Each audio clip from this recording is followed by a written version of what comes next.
Happy feast day to everyone. I'm Father Royce Magala, chaplain of two schools. One is the Center for Industrial Technology and Enterprise that's in Talambang, Cebu City, and the other is Parish School for Boys, Springdale, that's in here in Lahug, Cebu City also. So I was invited to the show to share with you certain commentaries or considerations about today's big feast, the solemnity of the Corpus Christi, or the body and blood of our Lord Jesus Christ. This is, of course, nothing other than the sacrament of the Holy Eucharist. It is a celebration of the Eucharist. It's good that we realize that the Holy Eucharist is everything to us. It is, the love of God with us.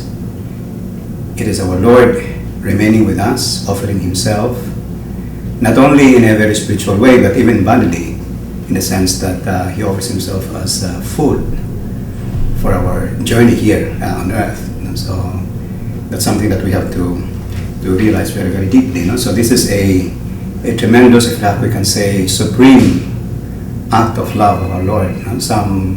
Some saints have described it as a madness of love. Our Lord does not only offer His life on the cross, but He remains with us. He dies, He resurrects, He goes up to heaven, but He's still with us. That is the Holy Eucharist. And that's why it's good that we always reflect on this, because in the end, we can say that the real force, the real life, the content of our life, the principle of our life is really the Holy Eucharist. For this, of course, we need a lot of faith, and that's why I would like that every one of us really develops what is called a theological mind. So we allow our thinking to be infused always by faith. The problem very often is that we just depend or rely only on our thinking, which is actually just based on what we see, the things that we perceive through our senses, and we gather empirical data and we base our thinking on those.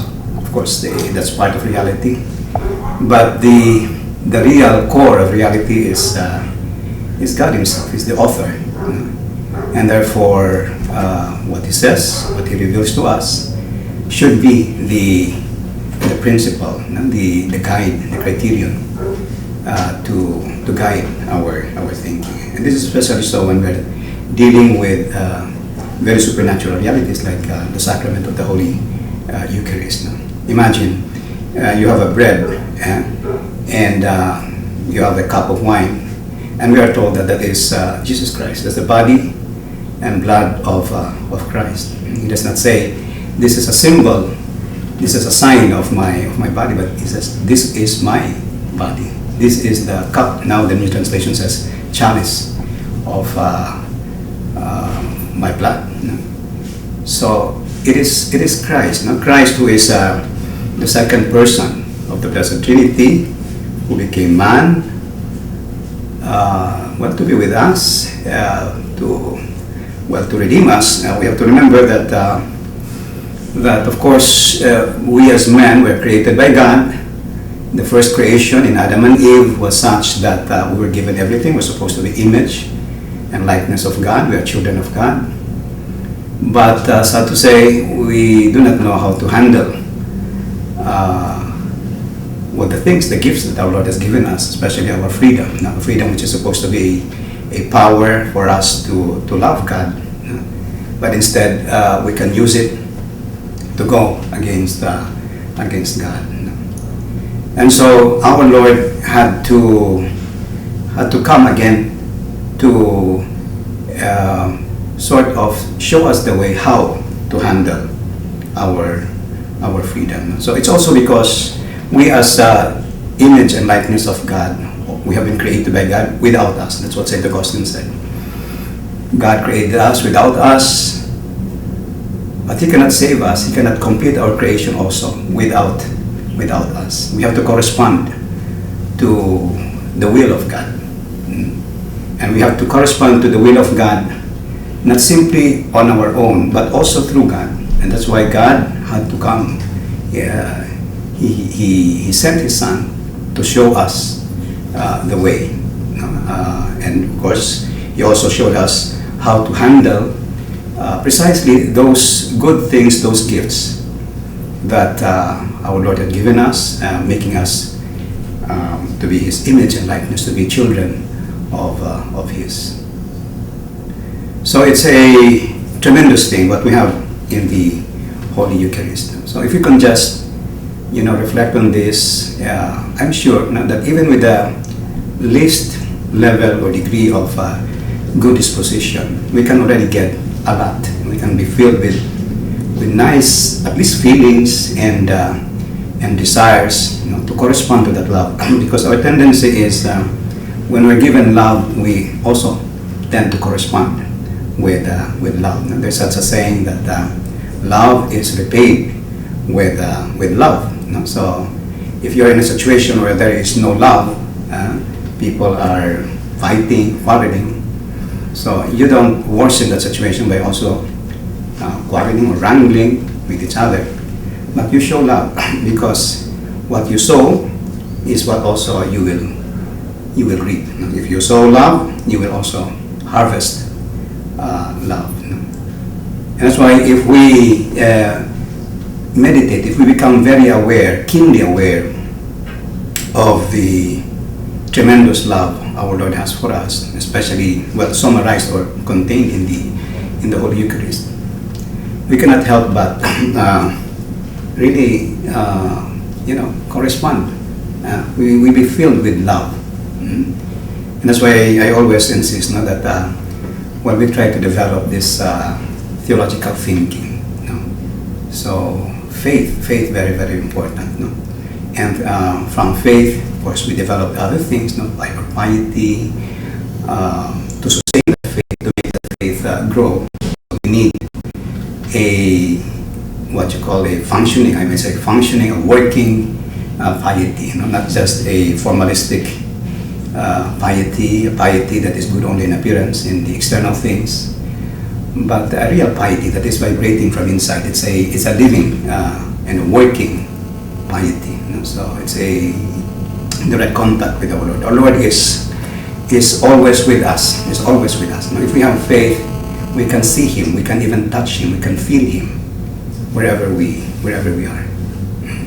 So it's a matter of faith. And that's why we need to pray, we need to reflect, meditate, we need to, of course, to study the doctrine also. And more than anything else, we need to love the way our Lord loved us, because the faith grows through love, through charity. So that's the thing about what the Corpus Christi. So the body and blood of Christ is again offered to us to remind us that He is really with us. So it's it's a tremendous thing. So every time I consider this thing, even if my faith is not that vibrant, just a little faith, I cannot help but really feel good, so moved by this tremendous manifestation of the love of God for us. He's so good. He is very patient with us. He is forgiving. He understands us. He's everything to us. So that is a introduction of these considerations about the Corpus Christi. In a short while, I will have a break, and I hope that we can, relish a little about what we have just said, and I hope that that faith, no, the spark starts becoming a flame.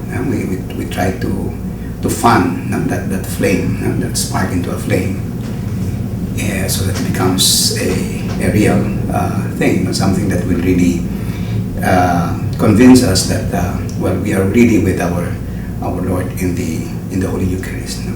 So the Corpus Christi. No? So let's see if we can have a little sort of lift in our faith and in our practice with respect to our adoration of the Holy Eucharist.